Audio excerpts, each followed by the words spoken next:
Hey folks, welcome to my channel நம்ம talkies. இன்னைக்கு நம்ம பார்க்க போற டிஷ் வந்து லேடிஸ் ஃபிங்கர் எடுத்து ஒரு சுவையான ஒரு பச்சடி தான் பார்க்க போறோம். ஸோ வாங்க வீடியோக்குள்ள போவோம். இதுதான் அந்த டிஷ், வெண்டைக்காய் பச்சடி. ஸோ ஃபர்ஸ்ட் வந்து நமக்கு தேவையானது வந்து இந்த மாதிரி ஒரு இலுமிச்சட்டி, கடாய். இதில் வந்து ஒரு 2 ஸ்பூன் நல்லெண்ணெய் ஊற்றிக்கோங்க. ஸோ மீடியம் ஃப்ளேமில் இதை குக் பண்ண போகிறோம். ஸோ 2 ஸ்பூன் நல்லெண்ணெய் ஊற்றின பிறகு அடுத்தது வந்து நம்ம வந்து கடுகு. எந்த இன்க்ரீடியன்ட் இருக்கோ இல்லையோ இந்த கடுகு வந்து நம்மளுடைய எல்லா குக்கிங்லேயுமே இருக்கும். ஸோ கடுகு வந்து ஃபஸ்ட்டு கொஞ்ச நேரம் பொடிச்சு வெடிச்சு வரட்டும். பாருங்கள், சூப்பராக பொடிச்சு வெடிச்சு வருது. இப்போ அடுத்தது வந்து என்னென்ன இன்க்ரீடியன்ட்ஸ் ஆட் பண்ணணும் அப்படிங்கிறத நான் 1 by 1 சொல்கிறேன், வீடியோலையும் நீங்கள் பாருங்கள். ஸோ அடுத்தது வந்து நம்ம ஆட் பண்ண போகிறது என்னன்னு கேட்டிங்கன்னா வந்து உளுந்து. ஸோ இதுதான் 1 ஸ்பூன் உளுந்து ஆட் பண்ணிக்கோங்க. அந்த உளுந்தும் நல்லா பிரிச்சு வெடிச்சு வருது பாருங்க. லைட்டா சாட்டே பண்ணிக்கோங்க. அடுத்தது வந்து கடலைப்பருப்பு 1 ஸ்பூனு. அதுக்கப்புறமா சீரகம் 1 ஸ்பூன்.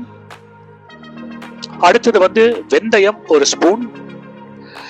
இதெல்லாம் ஆட் பண்ண பிறகு மறுபடியும் சாட்டே பண்ணிக்கோங்க. அடுத்தது வந்து கருவேப்பிலை, பெருங்காய பொடி தேவையான அளவு. அதுக்கப்புறமா வந்து சிவப்பு மிளகா, நம்ம அப்புறமா சில்லி பவுடரை ஆட் பண்ணுவோம். சிவப்பு மிளகா ஆட் பண்ண பிறகு இந்த வெண்டைக்காய் இந்த மாதிரி சின்ன சின்னதாக கட் பண்ணியிருக்கோம். உங்களுக்கு வெண்டைக்காய் இன்னும் சின்னதாக கட் பண்ண முடியும்னா கட் பண்ணிக்கோங்க, இன்னும் பெட்டராக இருக்கும். அடுத்தது வந்து மறந்துடாதீங்க, உப்பு ஆட் பண்ணிக்கோங்க.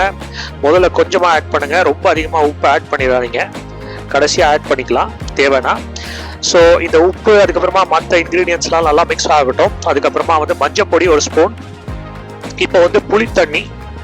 இந்த புளித்தண்ணியில வந்து இந்த வெண்டைக்காய் வந்து கொஞ்ச நேரம் வந்து குக் ஆகட்டும். இப்போ நான் ஆட் பண்றது என்னன்னு கேட்டீங்கன்னா சாம்பார் பொடிங்க. சாம்பார் பொடி ஒரு 2 ஸ்பூன் ஆட் பண்ணிக்கோங்க. ஸோ ஸ்பெசிஃபிக்கா சாம்பார் பொடி வந்து ஆட் பண்ணோம்னா சுவை வந்து இன்னும் தூக்கலா இருக்கும். இதுல கொஞ்சம் தண்ணி, தேவையான அளவு தண்ணி ஆட் பண்ணுங்க, ரொம்ப அதிகமா ஊத்திடாதீங்க. இது நல்லா திக்கா வரக்கூடிய ஒரு பச்சடி, அதனால நீங்க வந்து தண்ணி ரொம்ப ஓவரா ஊத்தக்கூடாது. ஸோ இது வந்து நல்லா கொதிக்கட்டும். ஸோ நல்லா கொதி வருது பாருங்க. கொஞ்ச நேரம் அப்படியே விட்டீங்கன்னா கொதிக்கும். இந்த பச்சை வாசனை, அந்த புளியோட பச்சை வாசனை போனோம். அதே சமயம் அந்த வெண்டைக்காய் நல்லா குக் ஆகணும். நல்லா கொதி வந்துட்டு இருக்கு பாருங்க. நல்லா கிளறி கொடுங்க, நல்லா ஸ்டிர் பண்ணி கொடுங்க. அப்பப்போ அந்த வெண்டைக்காய் குக் ஆகுதான்னு பார்த்துக்கோங்க. வெண்டைக்காய் நல்லா குக் ஆகணும், ரொம்ப ஓவராகவும் குக் ஆகக்கூடாது. அதனால லேசா அந்த வெண்டைக்காய் லேசா எடுத்து பார்த்துட்டு நீங்க வந்து சாப்பிட்டு கூட பார்க்கலாம். லைட்டா பாருங்க, நல்லா கொதிச்சு வருது. இப்போ அடுத்தது வந்து நம்ம வந்து என்னென்ன ஆட் பண்ணணும் அப்படிங்கிறது கேட்டீங்கன்னா, கடைசியா வந்து ஒரே ஒரு பொருள் தான் பாக்கி இருக்கு. அது என்ன பொருள் அப்படின்னு கேட்டீங்கன்னா பவுடர் ஜாகரி. அதுக்கு முன்னாடி வந்து இந்த பச்சை வாசனை போயிருக்கணும், இந்த வெண்டைக்காய் வந்து நல்லா குக் ஆயிருக்கணும். அது ரெண்டும் நீங்க வந்து கன்ஃபார்ம் பண்ணிக்கோங்க. அதன் பிறகு நீங்க வந்து அந்த ஜாகரி ஆட் பண்ணிக்கோங்க. உங்களுக்கு வந்து இது வந்து இன்னும் காரசாரமா வேணும்னா நீங்க வந்து சில்லி பவுடர் கூட ஆட் பண்ணலாம். நம்ம வந்து சிவப்பு மிளகா ஆட் பண்ணோம், பட் சில்லி பவுடர் நம்ம ஆட் பண்ணல இதுல. ஸோ இன்னும் கொஞ்சம் காரசாரமா வேணும்னா சில்லி பவுடர் ஆட் பண்ணிக்கோங்க. இப்போ நான் ஆட் பண்ணது வந்து பொடி வெல்லம், அதாவது பவுடர் ஜாகரி ஆட் பண்ணிட்டீங்கன்னா கிட்டத்தட்ட நம்ம டிஷ் வந்து ஒரு எண்டுக்கு வந்துடுச்சு. ஃபேண்டாஸ்டிக்கான ஒரு வெண்டைக்காய் பச்சடி ரெடி ஆயிடுச்சு. ஸோ இதை அப்படியே ஒரு பவுலுக்கு டிரான்ஸ்ஃபர் பண்ணிக்கோங்க.